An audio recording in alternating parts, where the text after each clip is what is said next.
A little bit about the Green Futures Network.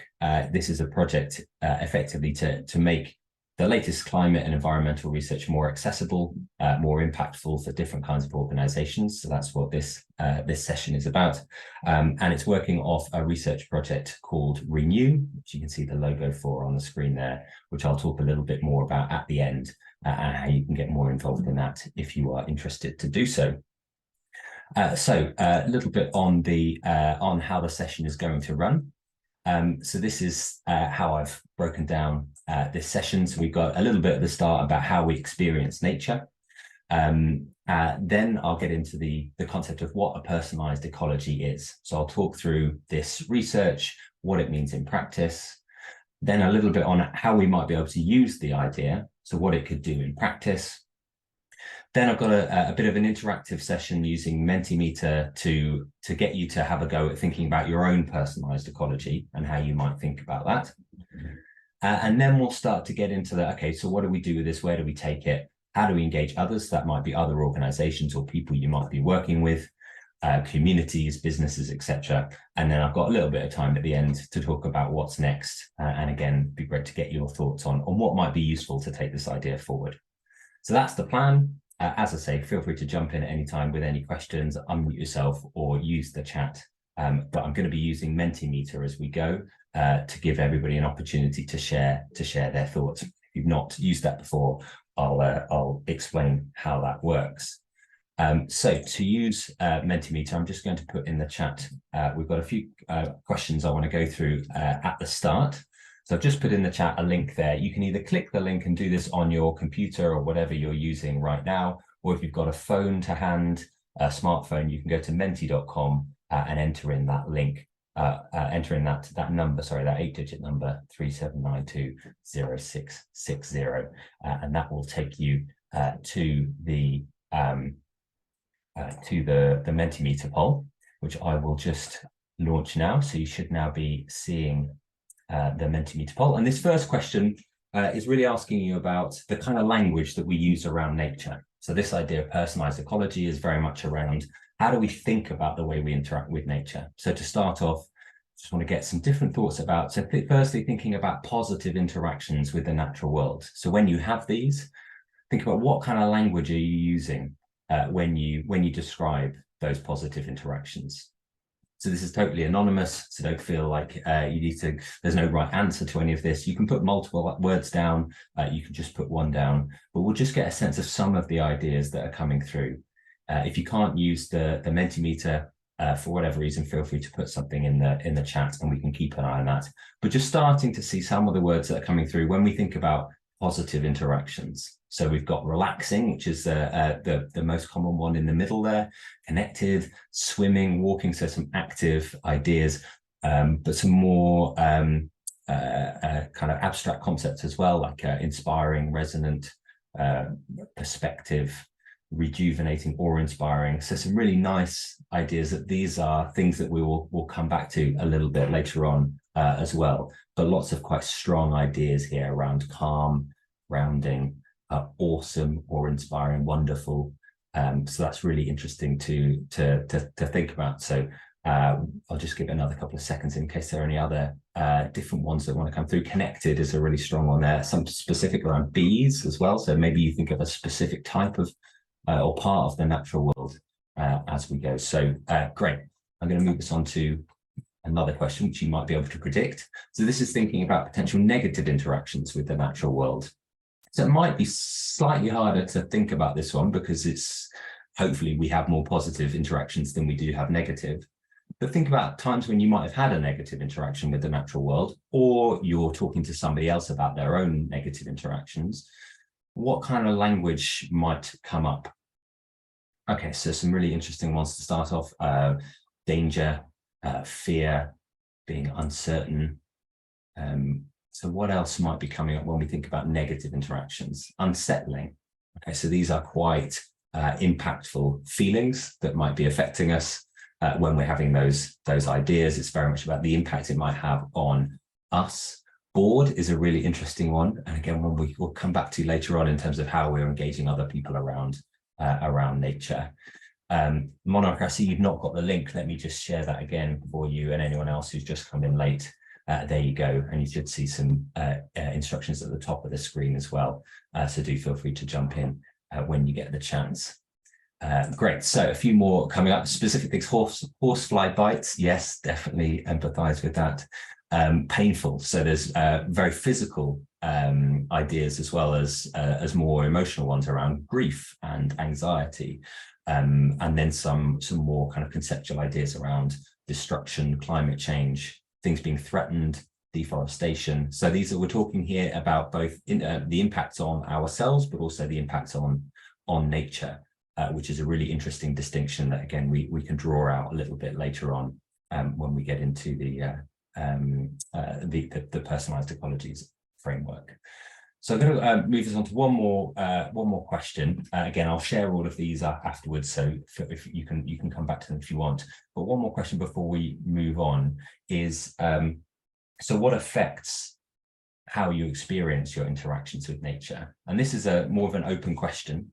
So there's you can write down a couple of words or a couple of sentences depending on what you want to say. But just thinking about these positive, these negative interactions, what are some of the things that might affect those and how those interactions take place? So we've got one answer already: how much time I have to spend in it.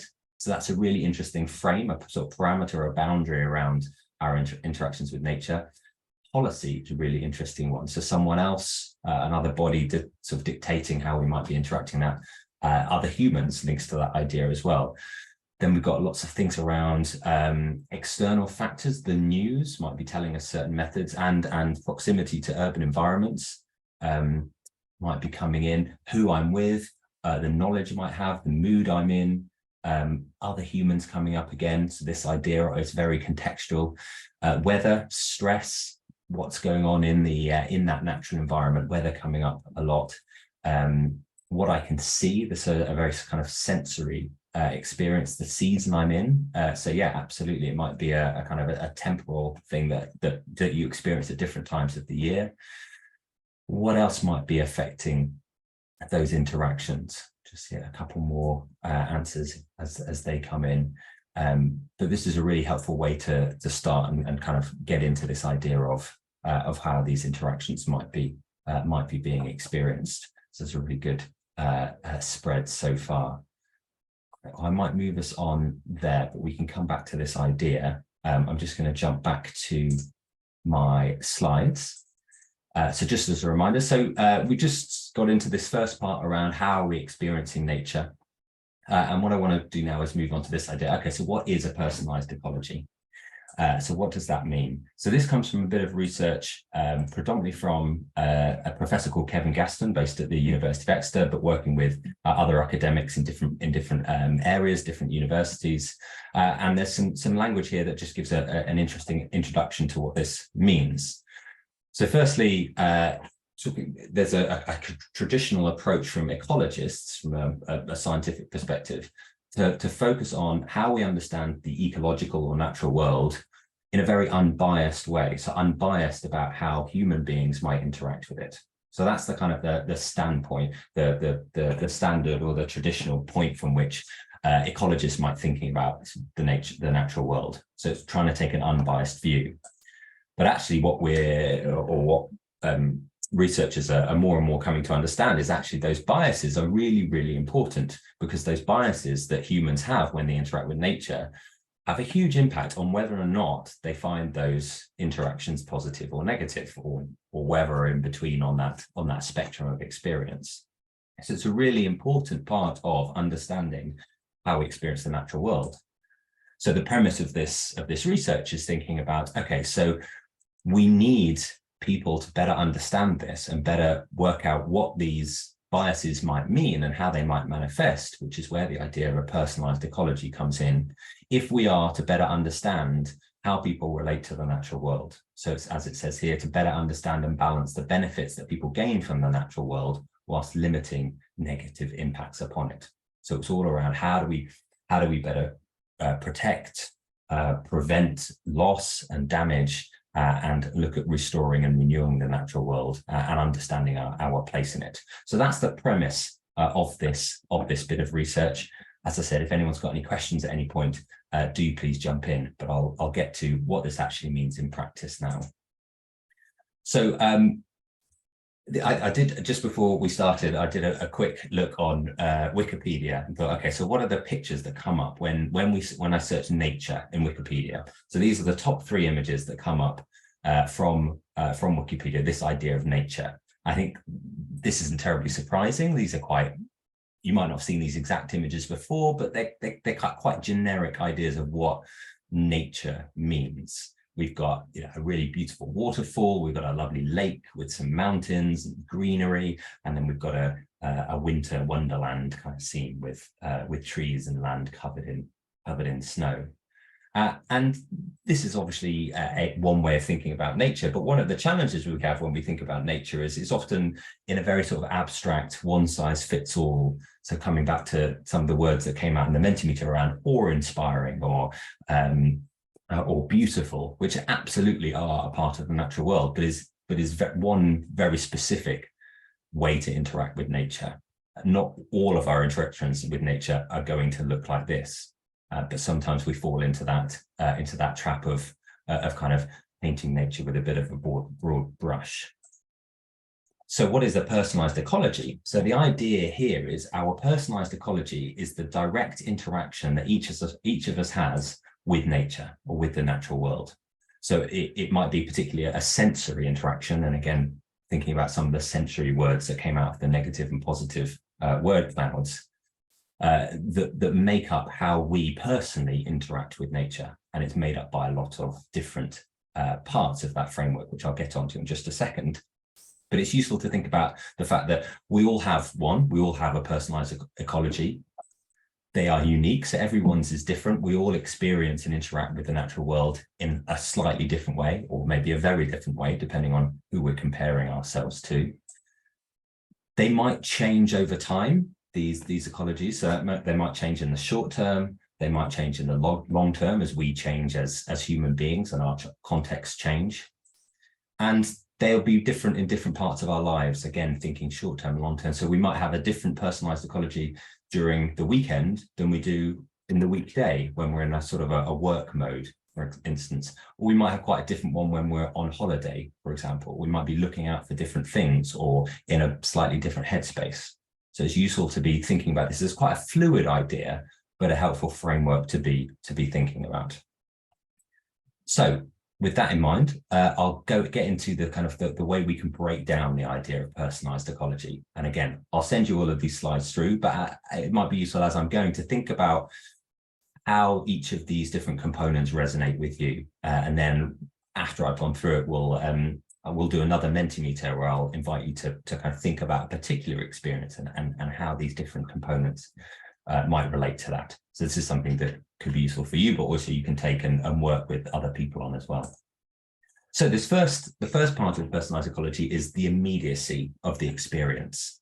So you can think about this as a scale from the left to the right, and you might be anywhere in between. But on the left here, we've got more immediate. So this is when that interaction, you're really in nature. It is all around you. It's everything you can touch and see and feel is part of the natural world. So represented here by someone standing on the top of a mountain, and you can just, nature as far as the eye can see. Or we might be more towards the other end of the scale, and it might be less immediate. So here we can see someone looking through a window, and you can just about see there's some sort of out of focus greenery. Maybe it's a tree, maybe it's a bush outside of that window. So you can see the natural world. There's some kind of interaction with it, but it is less immediate. It's kind of one step removed from where you are right now.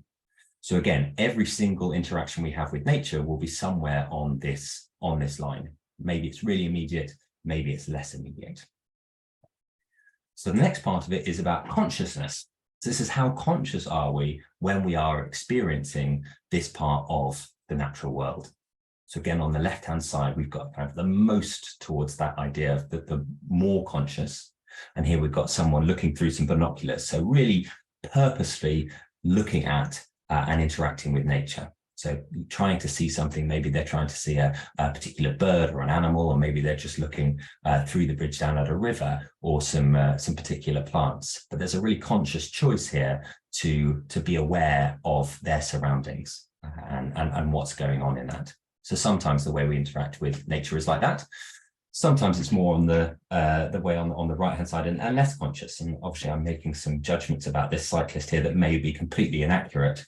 But there are times when we're sort of almost rushing through nature, for example, and we're focused on something else entirely and less aware of the nature that's around us. So this cyclist, for example, might be on a road, and they might be focused on the road ahead of them, and not really be paying attention to the fields or the grass or the trees or any other kind of flora or fauna that might be in their immediate environment.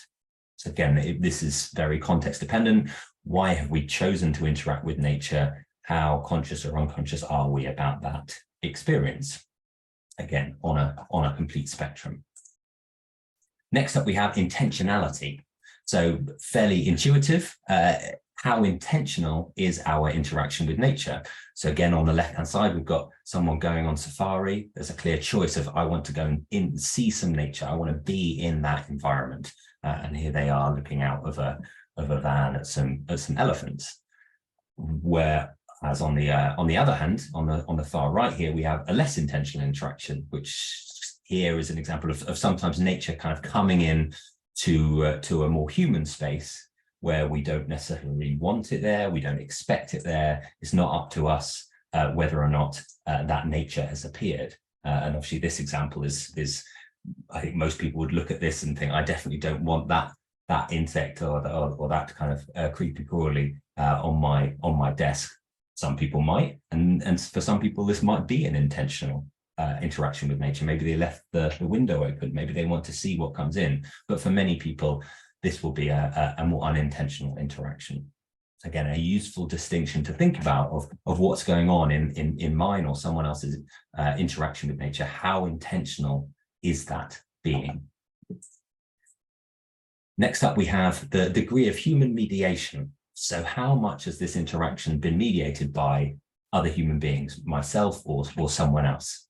So distinction here, we've got on the left-hand side, a child feeding some deer, and they're doing it through a fence. Maybe it's a petting zoo. Well, don't know exactly what the context is here, but there's some kind of mediation. The humans are on one side, the animals are on the other side, and there's an element of feeding there. So it's clearly a kind of the animals know to expect that feeding, that situation has been mediated in some way. Whereas on the other side, maybe an interacting with a very similar type of animal, but maybe it's you stumble across them in a field and you kind of share eye contact for a minute before it darts away, and maybe there's still some mediation in that space in terms of maybe the deer there have been introduced, or maybe they're being managed in a certain way, but there's less mediation in that experience. So again, thinking about, well, how does the level of mediation affect how I'm interacting with nature there? How does it affect my experience? Thinking about this one, for instance, how do you think you would feel in these two different examples? And not necessarily one's more positive or one's more negative, but they might bring up different feelings, different experiences, physical, sensory feelings, or more emotional feelings. So a helpful context to think about again. And then moving into the last couple, now we can think about, okay, well, what are the outcomes of this interaction as well, which really shape how we feel about it and what messages we take away. So first of all, think about the direction of the outcomes for humans. So how are these outcomes manifesting? Are they positive? And on the left-hand side, we've got someone who clearly having a great time in nature. There's health and well-being, ideas invoked by this image, and really, you can sense that almost smell the fresh air in that image of the positive outcomes that come from being in an environment like that and with an interaction like that. Whereas we can also have very negative outcomes from interacting with nature. A fairly extreme example of and again, this refers back to some of the words coming out of the Mentimeter poll around pain. We can have quite painful experiences in nature. Whether or not that dog bites us, it's still a scary experience as well. And it might kind of make us less likely to want to interact with those kind of animals or in those kind of environments again. So how are these outcomes coming out? And again, it might be complex. It might be a mix of these things, not necessarily one or the other. But this is a really important part of our personalized ecology. And then lastly, the other side of that, well, what are the outcomes for nature? And we've got animals here, but it doesn't have to be animals. Obviously, the natural world is much broader than just animals, but this gives us some helpful examples. On the left, a positive example might be healthcare that human beings might be able to provide for nature. Although obviously we don't know the context of, well, why is that needed in the first place? Is that needed because of a separate negative interaction with human beings for the natural world? Maybe it is, maybe it isn't.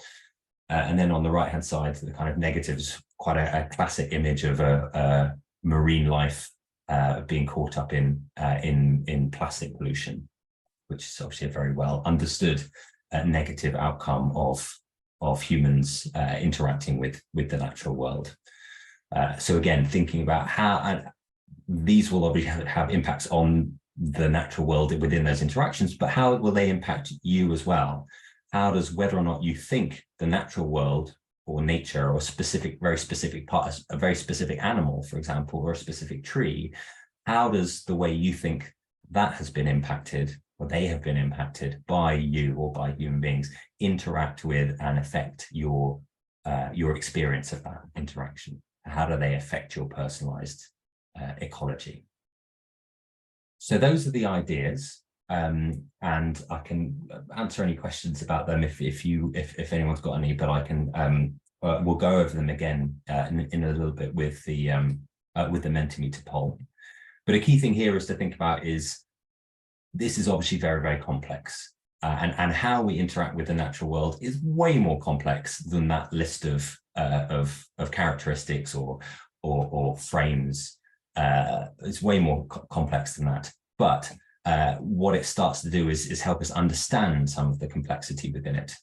These are some cartoons I find really, really useful to kind of explain this process of, we're very good at human beings of oversimplifying things and thinking, okay, yes, we're at A, we're going to get to B. And in this example, we could think about, again, that sort of one size fits all view of how people interact with nature. So for example, if we're in a community group and we run a community green space, or we look after some woodland, and we think everybody who comes to that woodland is going to have the same experience, or at least a similar experience. The reality is we open the door and we're reminded that the real world is much more complex, and there's so much going on for people, for the natural world, for both of those things being part of each other, that we cannot possibly really understand what's going on. So what we find is models like this, frameworks like personalized ecology, can be useful ways to at least start to think about it in a slightly different way, or think about it in a way that acknowledges it's more complex than we often think. I think that's one of the benefits of this idea. Just going to pause in case anyone's got any questions on that before we move on to the how do we start to use this, and what's going on underneath the personalized ecology. If anybody wants me to go back to any of those examples, any of those slides, feel free to say. You can either unmute or put something in the chat. But otherwise, we will move on. And as I say, I'll refer back to these in a little bit when I get you to think about your own personalized ecology. So thinking about how we use it then, the first thing is to think about, well, why is this important? Why is it important that we take this huge complexity and we try and make it something that we can do a bit with or understand in a slightly deeper, more complex way? And what this series of graphs is showing is this idea of the what's often referred to as the extinction of experience. And it's this idea that over time, what we start to see is the proportion of individuals who have high levels of interaction or experiences with nature is diminishing over time.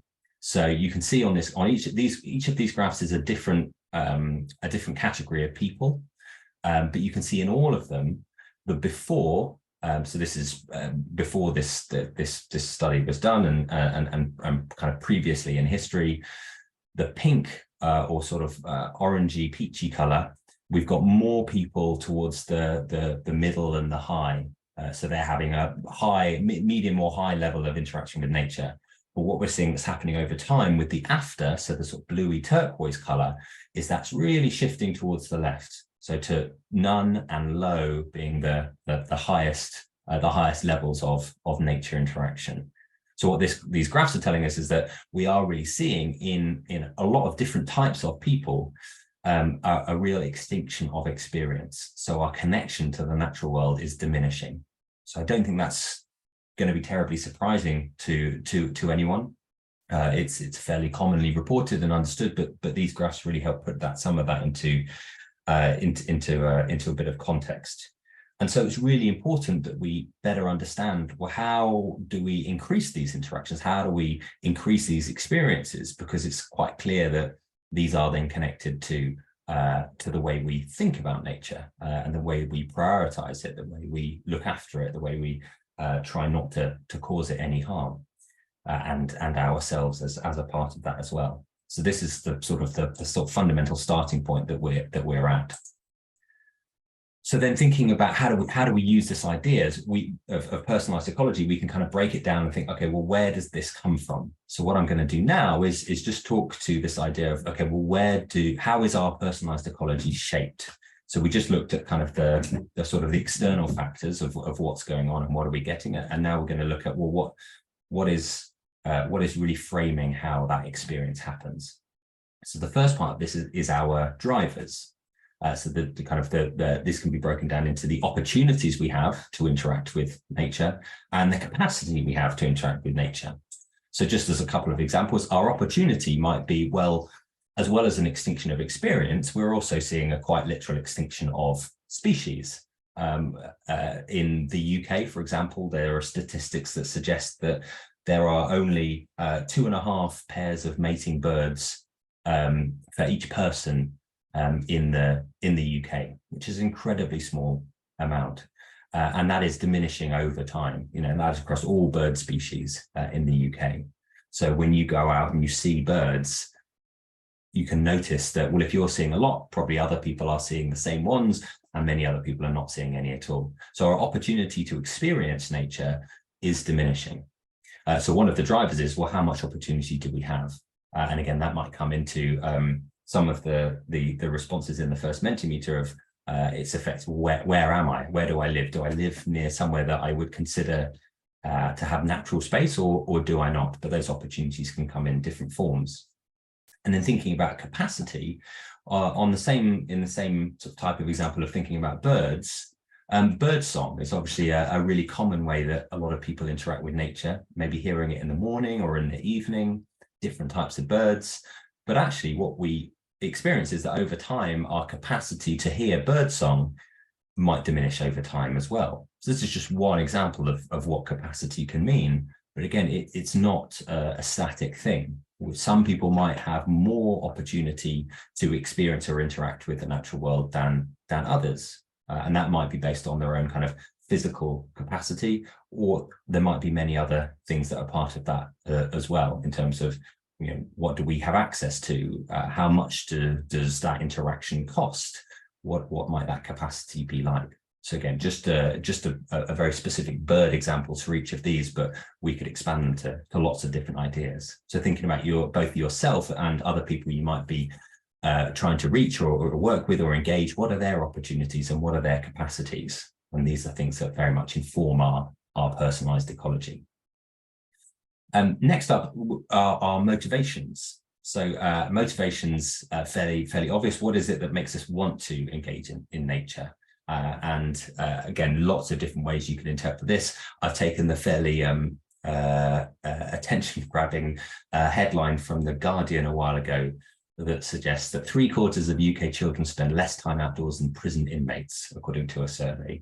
So this headline is clearly trying to provoke a particular reaction in people, and I'm not sure exactly how how accurate or robust this survey is in practice, but it does speak to one of those ideas that a lot of us see or feel intuitively, is that maybe that motivation isn't necessarily there in particular groups of people, and that might be young people, but it might also be complete other different categories of people as well. Our motivations may well change over time, but we're competing with a lot of different things when we're trying to engage people in the natural world. There's a lot of competition for our attention. So what might those motivations be? So again, thinking about if you're trying to engage other people with a particular aspect of nature or a particular natural space, what are the motivations of the people that come to those? And I'm sure we can kind of get into some examples or suggestions of that later on. And then thinking about consequences. So this is a bit similar to thinking about what are the direct outcomes of that experience, but also thinking about how these might create feedback loops of, well, if I'm constantly feeling those benefits, I might be doing more, but if I'm feeling the costs, then maybe I'll be doing less. And thinking about that in terms of people and nature as well. So for people here, I've got some, kind of a harvest of grapes and, the real sort of fresh, tangible benefits that you can eat and you can enjoy. And again, that very sensory experience. And the costs, similar to earlier, something you might get bitten and maybe it's just painful, or maybe you get some kind of disease that needs treatment. So thinking about those consequences are very important. And then for nature as well, for they might get benefits of being fed. And again, the idea of benefits might be a slightly, it needs a bit more nuance there. But if that happens, then maybe they're more likely to come back, and that might increase that opportunity you have of seeing those particular birds, for example. And then the costs here, I've got an example of sort of industrial pig farming, of the quality of life that those animals have, and that impacting both on them, but also on how humans think about nature as well. So really think about what are the consequences of our interactions with nature is really important. And then feedback loops. So I mentioned feedbacks a little bit before, and I've got two examples of feedback loops here. Apologies for the fairly overwhelming graphs. Again, I think this is the last graph I'll be showing you, but I think it is quite a useful one, and I'll just explain what you're seeing here. What we're seeing is we've got 18 different, different groups of people. And these are all telling us the same thing, but they're showing it in different groups of people. So you can see it's a common experience.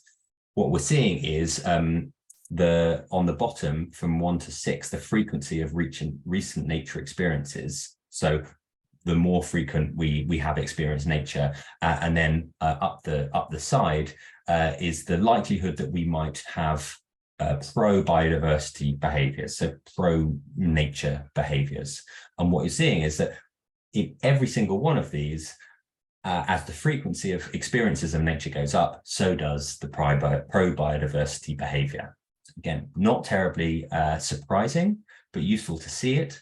As we experience nature more, we tend to have more positive intentions towards and feelings about nature. And you can see it kind of starts to peak at around 5 on the graphs, which is roughly about one nature experience per week. So if we can get to that level of people having at least one nature experience per week, we'll tend to see that feedback loop reinforcing, okay, more people are having more pro-biodiversity behavior, then maybe that increases the opportunities and the capacities, etc. And so these feedback loops are really, really important. And then another type of feedback loop, which is more of a negative feedback loop. This is what's called the vicious cycle of biophobia.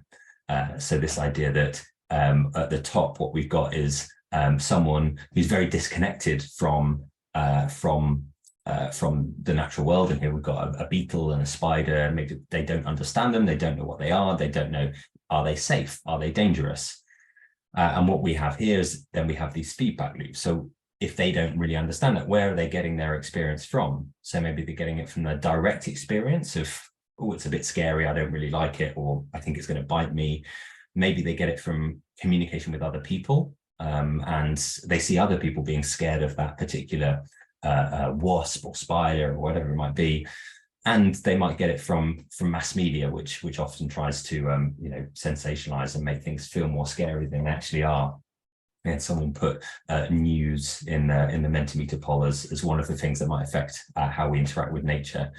So you could replace this with different concepts of nature rather than just spiders. But then when we're getting our information from there, it can lead to this phobia then. So we develop a fear of this thing because we don't understand it, and everything that we get about it suggests that it's scary and it should be avoided. And what that leads to is on the left-hand side, avoidance. So we try and kill this nature, we try and exterminate it, or we just avoid going into nature. Absolutely, I'm not going to go camping. There might be spiders. It might be a bit, terrifying or whatever.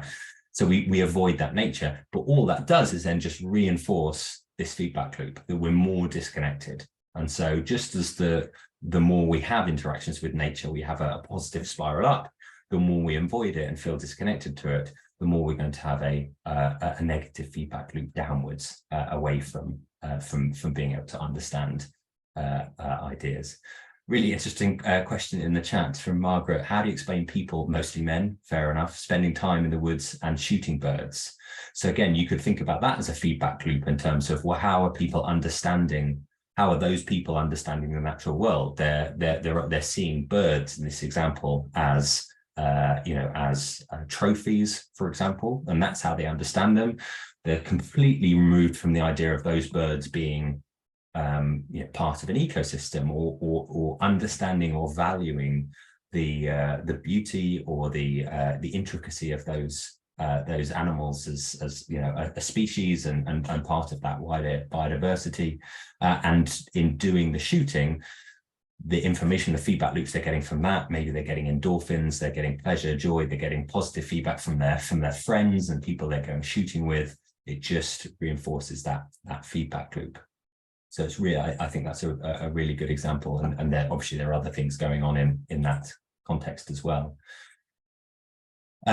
So that is the idea of personalized ecologies. So we've been through how that all breaks down and how that idea is made up.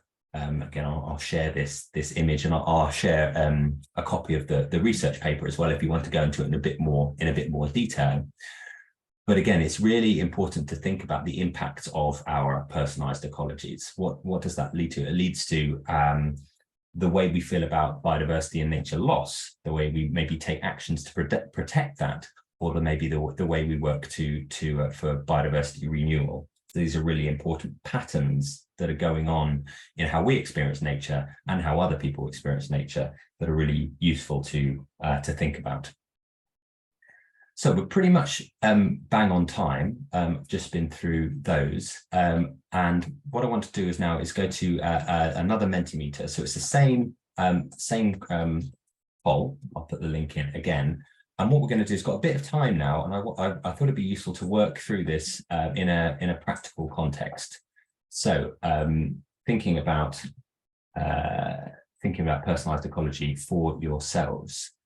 So what you've got here, if on the Mentimeter, and again, do put something in the chat or jump in if for any reason you can't access that, is a question asking you about your think of a recent interaction that you've had with nature, and we're going to apply it to that first part of the framework. So how immediate was it? How conscious was it? How intentional? What was the level of human mediation? And how positive were the outcomes for you and for nature? So again, this is obviously a very subjective idea, but this is as your first experience of trying out. It's an invitation to think about how useful is that as a framework. So the invitation is to think of a particular interaction, and it doesn't have to be a particularly positive one. It may be the most recent one, but let's see what starts to come out here. And we're going to see the average of these. So once you put yours in, you can see how these start to shift. And what we're seeing immediately is there's a really strong degree of immediacy, consciousness, and intentionality in some of the experiences that people are having. A smaller degree of human mediation, which is really interesting, and the positive outcomes are higher for us than they are for nature. And again, it'd be interesting to hear some specifics of that when we get to it. So again, I'll just wait for another few seconds for others to get their answers down. But really interesting to see these averages, and as you're seeing this change, think about how this relates to yours. Is it a bit similar? Is it quite different? So we've had some people who've scored 10s for these, so we'll have had some people who've scored a lot lower to bring those averages down. But interesting to see the patterns that are emerging. And obviously this is a fairly self-selecting group of people who've chosen to come to an event about ecology. So we might expect these to be a little bit higher than they might be for other people. But I welcome some thoughts later on about how useful that is as a process, and whether that was easy or difficult as well.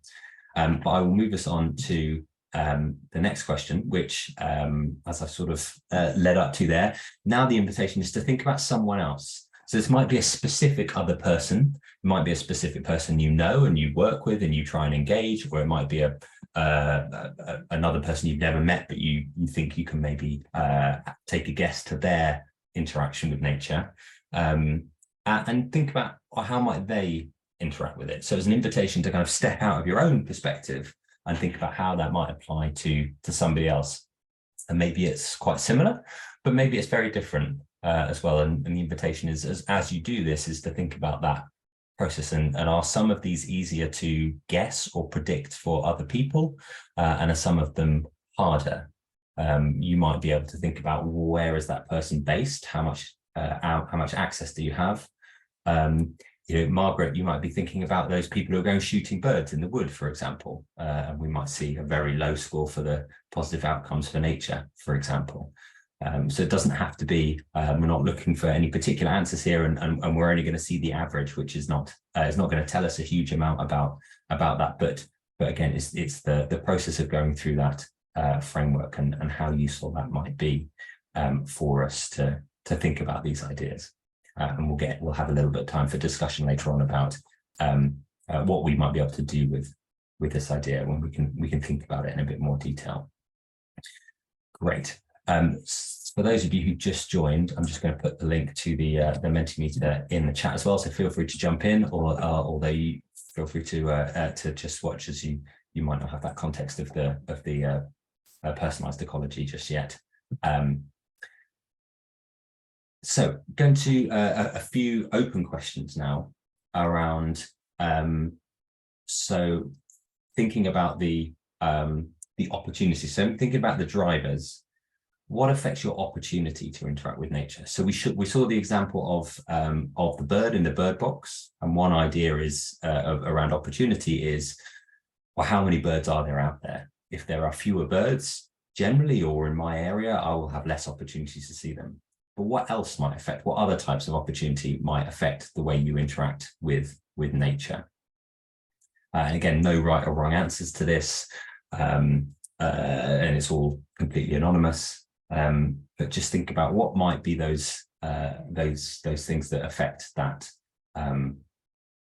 Could it be around what you're able to see, what you're able to experience? We've got urban environment, for example, is absolutely going to be different to a more rural one. My thoughts. So yeah, really interesting. Do I have enough time? Am I being too busy? And there's an interesting feedback loop in there as well around disassociation from nature. So some really interesting ideas coming through. We'll just keep an eye on them as they go. Lack of natural, again, urban environments, where you live, your level of interest in nature. Transport's a really interesting one. Are you, I guess, if you're going underground to travel around, you're going to have a very different opportunity to interact than if you're above ground. If you're in a car, it's going to be very different to if you're walking. So there's some really interesting sort of practical, experiential ones, and also, yeah, my mood, my thoughts, the biodiversity, working hours, less opportunities in a city, time. So some really, really common themes emerging. How much money it costs for human mediated experiences. Absolutely. And maybe, not everyone can go to a petting zoo, for example. And does that mean you might have less opportunity? Thanks, Patrick, in the chat. Yeah, nature scarcity and nature apathy. It'd be great to hear a bit more about that later on and unpack what that might be. Apathy towards nature and scarcity towards nature, but also maybe the other way around as well. You know, nature's apathy towards us and how that might change.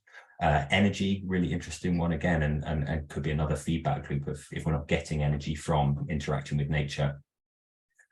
So yeah, some real kind of common themes and some different ideas coming out as well. Others' gardening choices, that's a really interesting one. I definitely experienced that in my garden, and have had yeah, particular birds that always come back being scared away by the actions or the pesticides used by others, for example. So yeah, really interesting ideas. Moving on to the next question. Now, capability. So we looked at opportunity. What about capability? So some of this might be a little bit similar, but I invite you to think about how might this be slightly different. So what am I capable of? So again, this could be sort of, you know, physical limitations that we might have of, can we see this? Can we hear it? Whatever, what else might be going on? Thanks, Margaret, for the book recommendation. I'll add that to the follow-up notes. I think that's a really nice idea of yeah, can we see more where we actually look within the city? There's more there than often it appears at first. So yeah, think about what affects how capable you are of interacting with nature. And it'd be interesting to see how you know, is that an easy thing to define, or is that a bit harder? Again, mobility access, absolutely. Can I actually get out there? My patience is a really interesting one. Yeah, absolutely. And how is that impacted? What affects my level of patience there? Lack of knowledge, absolutely. Yeah. So if we don't understand it, plant blindness is a really interesting concept. You can kind of see all of this amazing stuff, but if you don't know what it is, you just sort of look straight past it and walk straight past it. Concentration, similar to patience as well. The schedules of others, costs of bird seed, yeah, really, really interesting. Abilities and disabilities, knowledge, skills, attitude, absolutely. So we've got some physical ideas, pain. Maybe I can't actually get out there and walk there, but also my mental and emotional state, I'm not capable of doing that. And again, feeding into feedback loops. Skills coming up quite a lot, navigational skills, for example. Some really nice work done by the natural navigator Tristan Gooley, who's done some really interesting work around trees and water and natural signs, which really speak to a lot of this idea of our capability. So we've got, yeah, choices, willingness, RAs, the ambient noise, really interesting. We can't hear the bird song, it might be because there's other things going on as well. And are we wearing headphones, for example? Absolutely. Brilliant. Let's move on and keep thinking about this. So now we're on to motivation. So what affects your motivation to interact with nature? And feel free to if it's easier to think about other people as well and what affects their motivation, you know, all sorts of ideas are welcome for this. But what is going on there in terms of, am I motivated to interact with nature? What affects that level of motivation? We've already had some ideas in some of the answers around the positives or benefits that come to that. Yeah, mobile phones, absolutely. If thinking about feedback loops, mobile phones are tiny little feedback loop machines that we're constantly getting feedback from and endorphins from and notifications, and it's much more compulsive and easy to look at those than it is to look at the natural world, where those feedback loops are much harder to see and understand, maybe slower. Yeah, the weather, absolutely. Time of day definitely affects that.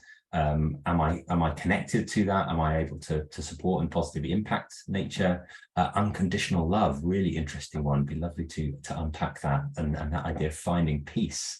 These motivations, again, some really different ones, which are really useful. You know, there's going to be so many different answers to this from different people in different perspectives.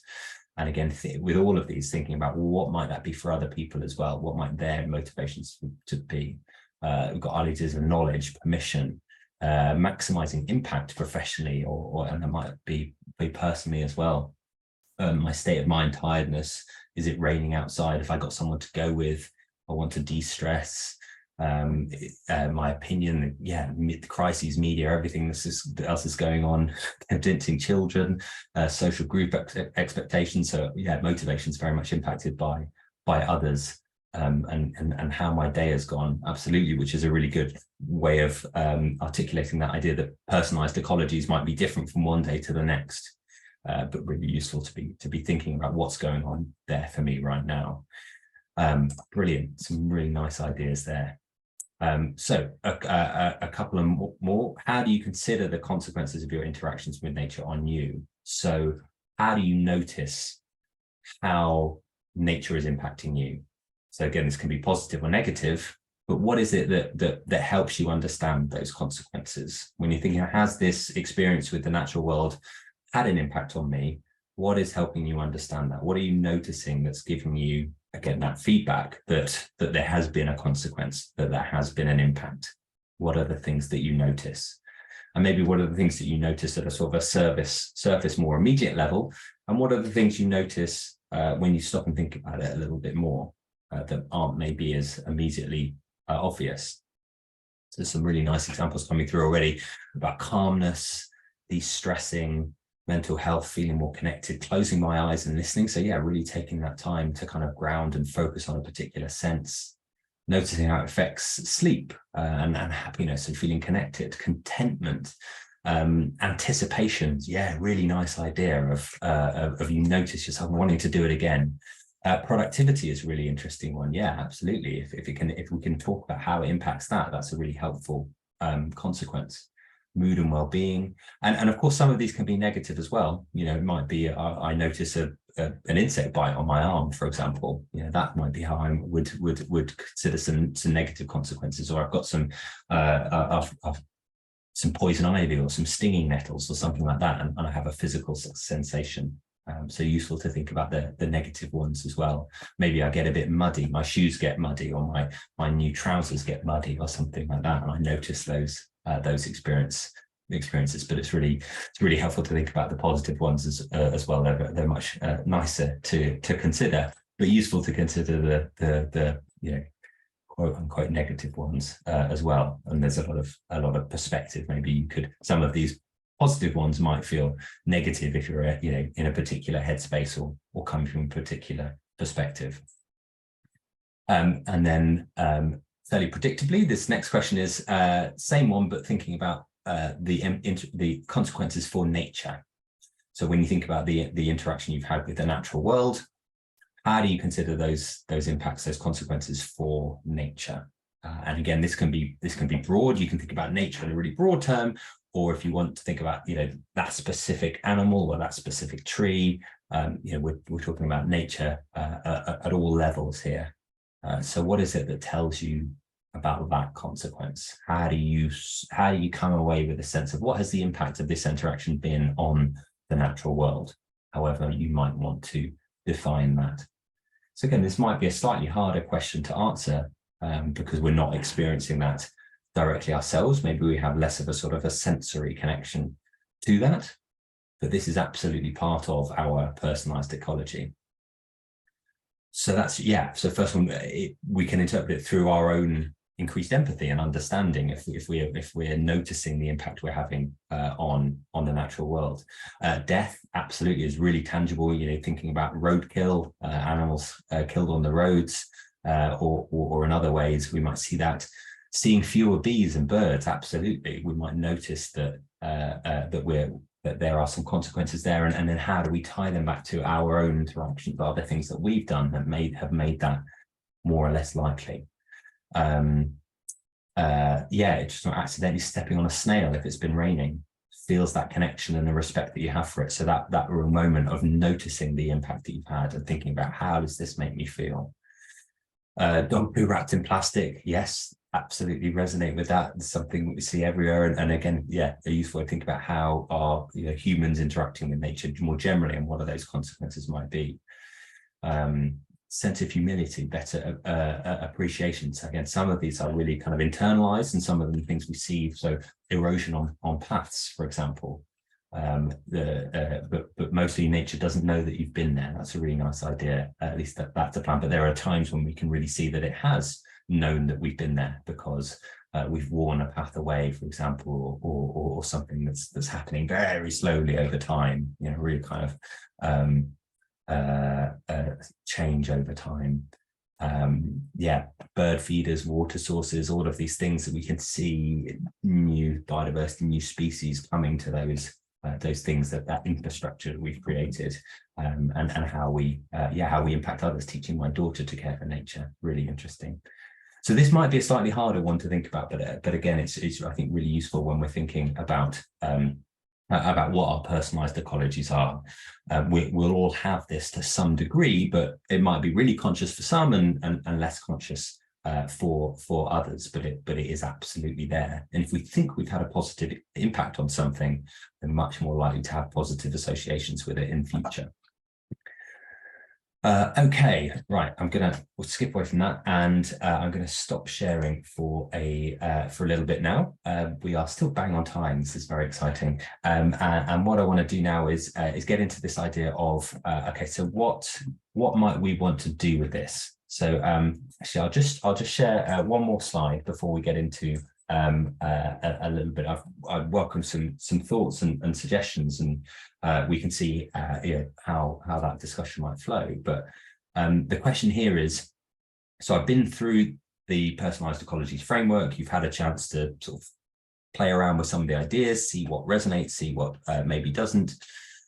And so the question here is, well, how can we start to make this more useful then? Because at the moment, this is very much existing in a sort of a research space. But through the Renew project and other ways, there's lots of opportunities to try and make this more useful for people who are working directly with businesses, with communities, whatever that might be.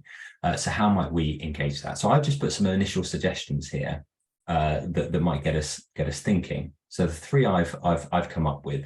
So one might be about increasing self-awareness. So in ourselves, but also in other people, in terms of maybe we could give people a little thing to fill out for their own personalized ecology and get people to think about it themselves. How immediate or not immediate, how conscious or not conscious was my interaction with nature during that, during today, or during that exercise, or during that activity, for example. So that could be one way. We could start to think about it from a sort of a perspective of who are we trying to reach and who are we trying to engage, and really trying to target them and think what might their personalized ecology be, and therefore what's a good way to try and to reach those people and increase or improve the experience that they have, or the quality of the experience they have, and really starting to move away from the idea of nature as a really kind of one-size-fits-all experience. And then the last example I've got is around thinking about our own impact. So particularly useful, for example, for community groups or charities. Can we start thinking about, rather than just saying, okay, we've had X number of people come to our woodland or come to our nature reserve, can we start thinking about how we improving the personalized ecology of those people that we're reaching? So how are we making those experiences more immediate or more conscious? And again, this might be things that you're already doing or you're already seeing other people do, but could this be a useful way to really break that down and make it a bit more accessible? So just some examples there. Stopping sharing my screen now. I realize I've just been talking at you for an hour, so thank you very much for bearing with me with that. But I wanted to create a bit of space for anyone else to jump in or share any thoughts. We've got a bit of time before we move into the sort of the next steps part of it towards in the next sort of 20 minutes or so. But I'd love to hear some thoughts on how useful could this be? Are there things that would make this more useful? How might you, who might you want to be using this with or for or on behalf of? And we can kind of follow however much energy there is for a discussion on that, or we can kind of move on to do a little bit more Mentimeter before closing. But I just want to pause. So if anybody does want to share any thoughts, you can unmute or put your hand up or put something in the chat. And I'll just leave a little bit of time and see if there are any thoughts on that. Hi, Peter. Hi, Richard. Yeah, do you want to hear me? Yes, we can. Great. Hi, everybody. I'm going to stick my neck out because that's kind of what I do normally, make myself feel really uncomfortable. I'm currently working with the RIBA, Royal Institute of British Architects, to help them develop a training module to better establish the idea of sustainability between architects and clients. So I use something called values and frames, human values and communication frames, and I take frames and I reframe sustainability in terms of the human values of the stakeholder or the client that's sitting in front of me. And that's what I'm trying to teach other architects to do. I see this personalized ecologies framework as an excellent opportunity to embed that kind of thinking in something that is really tangible, that's really, it's all of the fantastic images that you've given us. That you've shown, they've given me better tools to visualize what nature might mean to people from a very individual, personal perspective. So I see personalized ecologies linking into my work with values and frames in sustainability in the built environment. So I see there's loads of potential, and I'm much more excited than I was this morning, not knowing anything about it. Great, thank you, Richard. That's really useful to hear. And fascinating to, how it links to ideas of values and frames, which maybe we can put some links to in the follow-up email as well, because I think that's a really useful framework as well. And that idea of working with a particular group of people, for example, architects, and maybe the clients of architects, would be a really interesting group to apply the model to. What is the personalized ecology of architects? Obviously, they're all going to be different, but is there a sort of a grouping that people who work in that space might, are there maybe similar ways in the ways they might be experiencing nature? And so are there maybe some gaps or some levers or feedback loops that we can particularly work with if we want to help them understand the natural world in a deeper, more connected way? I think that's a really, really nice example. Indeed, and how understanding our own personalized ecology can help other people understand their own personalized ecology, and then make more nature-based decisions, more based on more biospheric values rather than financial values. Definitely. Yeah, really nice ideas. Simon, you put a couple of things in the chat. That question of what is the personalized ecology offering of venues? I'm not sure if you're able to come off mute and say a little bit more about that question, because I think it's a really interesting one. I'll try to without being too noisy. So following on from what the last speaker just said, if you walked into a venue, what you leave from the experience at that venue could be measured by personal ecology, i.e. the architects have embedded personalized ecology through things like integrated ecology and architectural solutions. And so when you leave that venue, i.e. a school, a university, or a shopping mall, you leave with a sense of connection to ecology. I thought that was an interesting measure that was inspired by the last speaker. Yeah, that's lovely. Yeah, I can see how it really links to architecture as well, and the way those spaces might be designed. And a really interesting way of thinking about that, of a space might have a personalized ecology as well, in terms of different venues, different spaces might make our interactions more immediate, more conscious, or might change the direction of the outcomes, feel more or less mediated. Really interesting. Rachel, are you able to come off mute and say a little bit more about your question, which I think is really, really important and has sort of been on the periphery of a lot of what we've covered? Yeah, I've got a bit of a love-hate with Timothy Morton. I find him extremely annoying to read, but sometimes he comes up with really interesting ideas. And I do have, when he showed those 3 images right at the beginning, and it was like or what Google thought nature looked like. They were all very pristine and pure. And there's that idea that nature is outside of us, and in actual fact, we're a holobiont. You know, we're completely, you know, we're all lots of bacteria and funguses, and you know, we can't even digest our own food without all these things inside our guts. So we are ecological beings.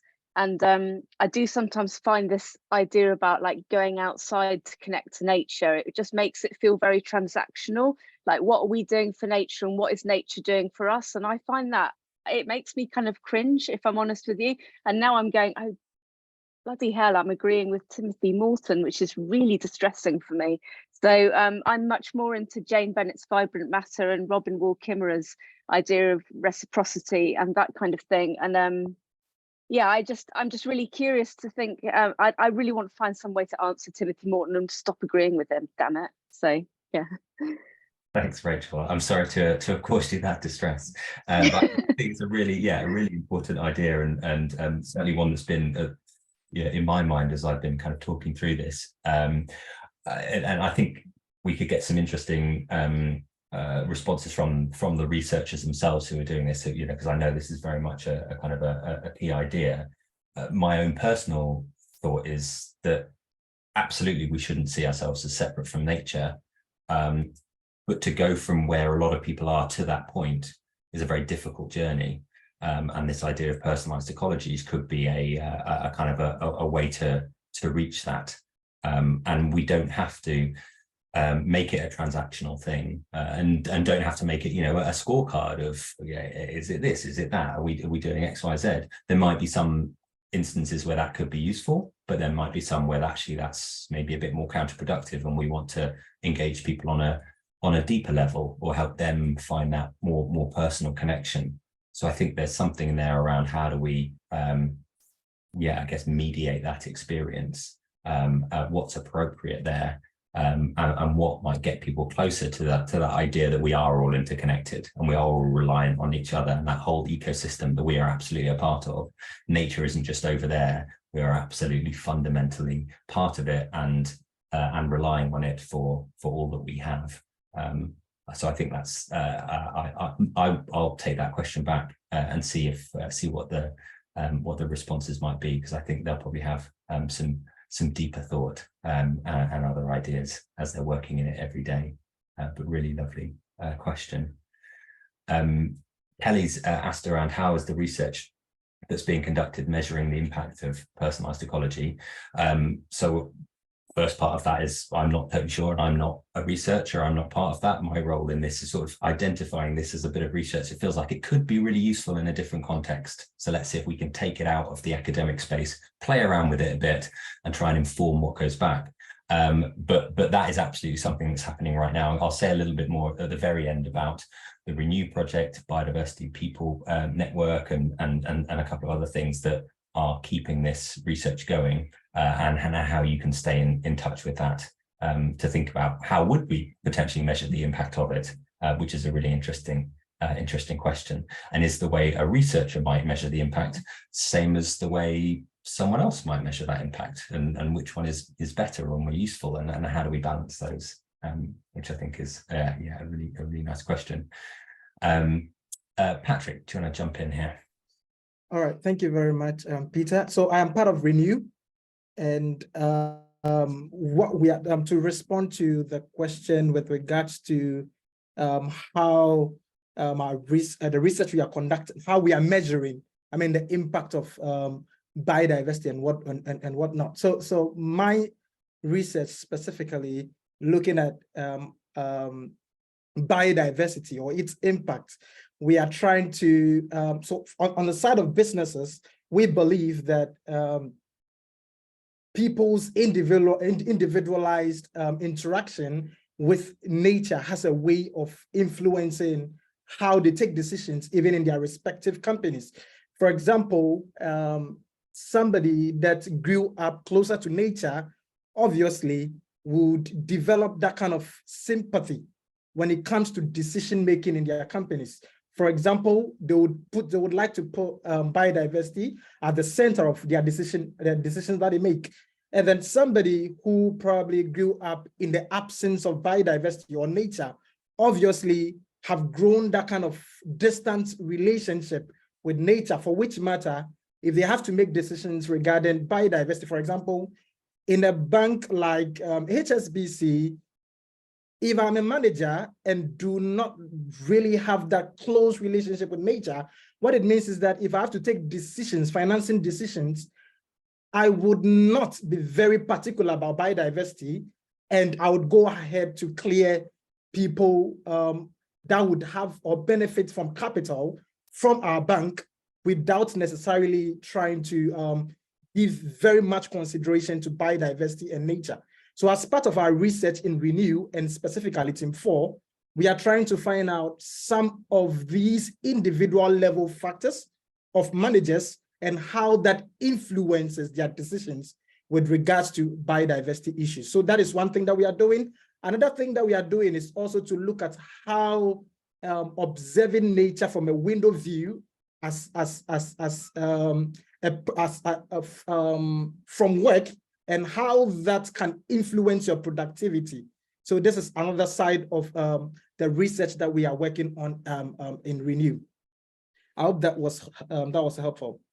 That was really helpful. Thank you, Patrick. I saw a lot of thumbs and nodding as you were talking there, and really great to have you here. I hope I've been doing the research justice, but it's really useful to have that perspective.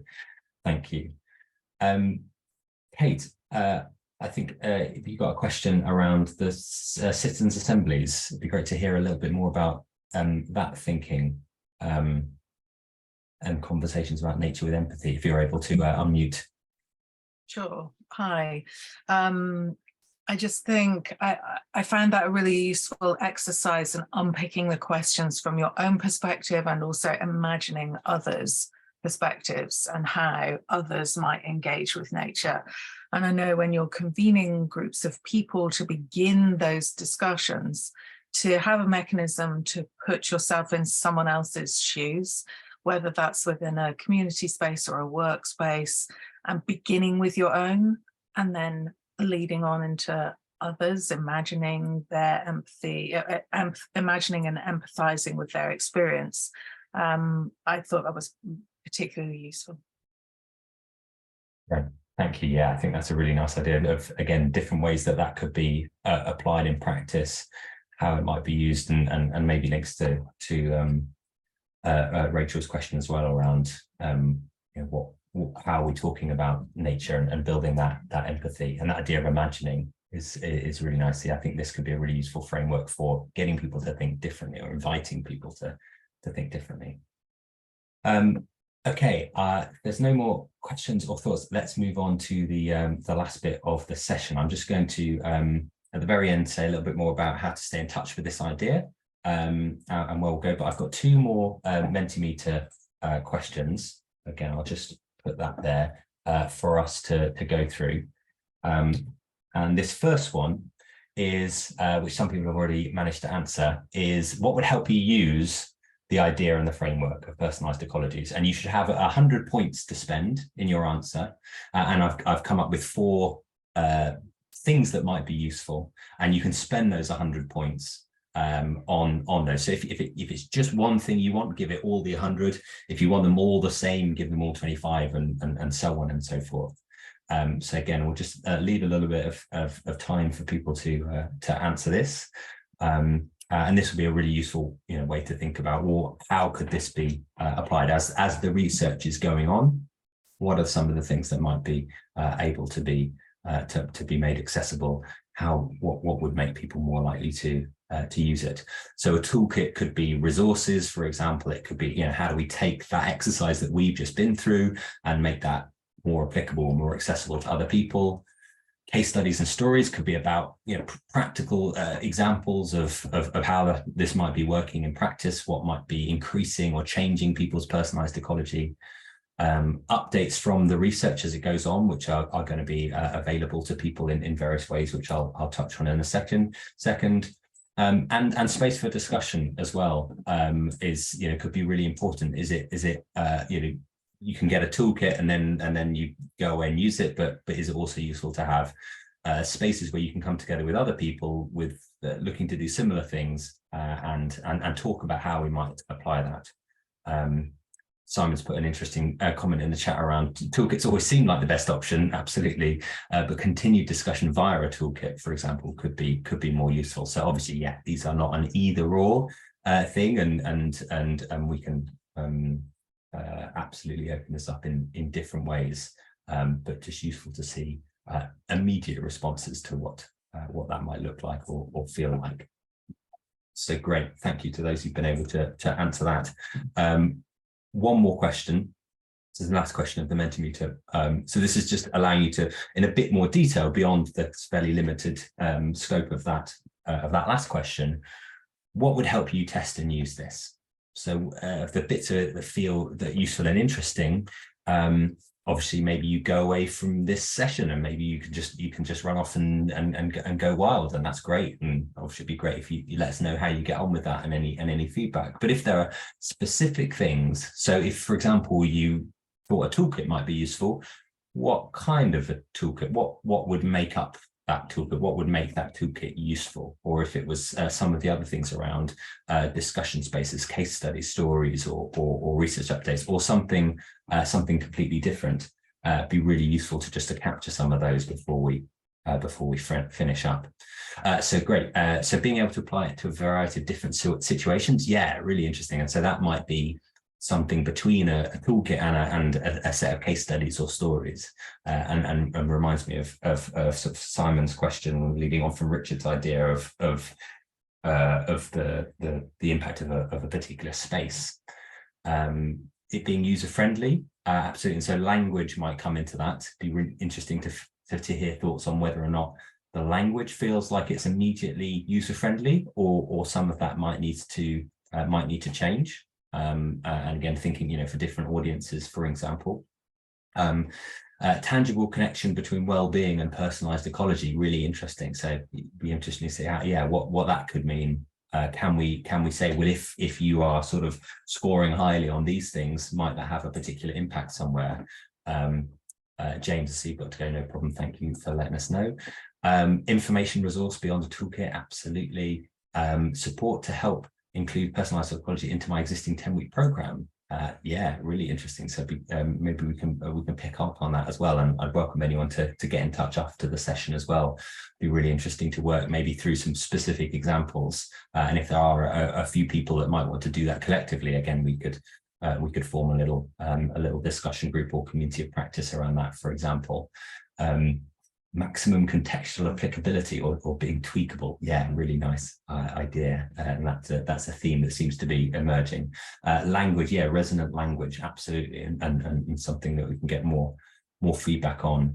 How to have difficult conversations about differing views on nature and climate. Yeah, really interesting. Does the idea lend itself towards a particular hierarchy of experience of, well, if it's more immediate, it's better, for example, and what might that do to the way different people experience it, and how might you have conversations around that might be a bit challenging. A format that's easy to share with others, yeah, absolutely. If people can access nature, then you could suggest ways they could get better access, so maybe some suggestions there, recommendations as well. Which links to the idea of backup support for specific group applications. So someone's saying they could use it based on their notes from this evening and create an interactive session with young people. Great, that'd be lovely to hear how that develops and what happens, and if that's something that we want to have a discussion about as well. Great, so that's the end of that. I'm just going to skip to my slide, so my last slide, which is about how to stay connected. So there's lots of different ways. I talked about a little bit at the start about the Green Futures Network, which is the project that I run.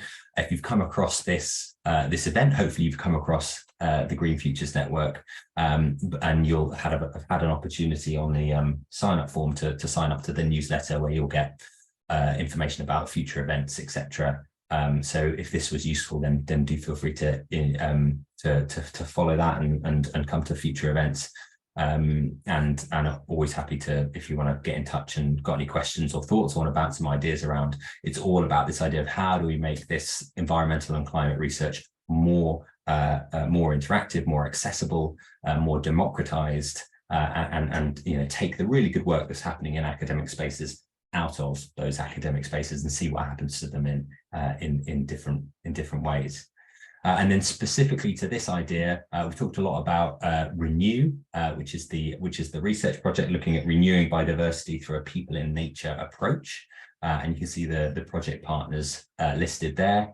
So they're looking at doing some specific public events, which you can get updates about, a wildlife trust youth festival, a book trust summit.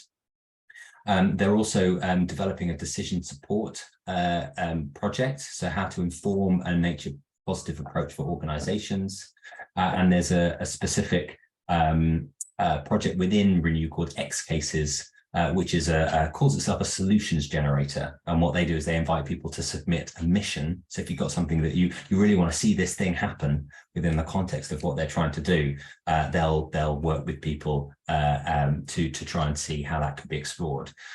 They're really busy. They've got about 30 underway at the moment, so they might not be able to respond to everything, but equally it'd be interesting to see what happens from the missions that have been submitted. And there might be some similar ones to context you might be interested in as well. So I'll share a link to their work in the follow-up email as well. And then the Biodiversity and People Network, which has got a lot of different partners involved. They've got a lot of research projects going on, similar to personalised ecology and in other areas as well. So there's tools, there's studies, things that you might be able to use as well or connect with.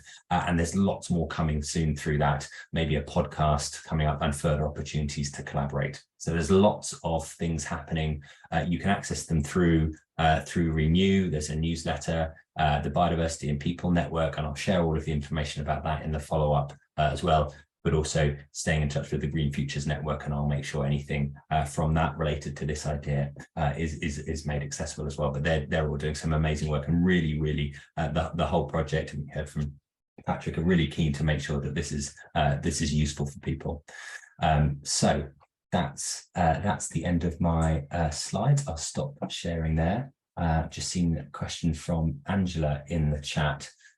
Given the increasing number of allergies people are suffering from, please can the toolkit involve ways of identifying and managing this before and during nature connection experiences? So yeah, really interesting idea of looking at a specific area as well of that personalized ecology and what that might look like in practice. That's definitely something we can feed back. So we're bang on time. We're just before half past the hour. If anyone wants to use that and ask any specific questions or share any other comments, do feel free. But otherwise, we can wrap it up there. I'll share all of the slides, all of the Mentimeter responses. I'll get the recording up online as well, so we can share it with others. But it's been really useful for me to kind of hear how this might be useful, and we'll be working with the team to think about what might happen from here. But please do, any parts of this that feel useful and you want to start applying it, please do. I just ask you that you let us know how you get on, so any learning can then be shared with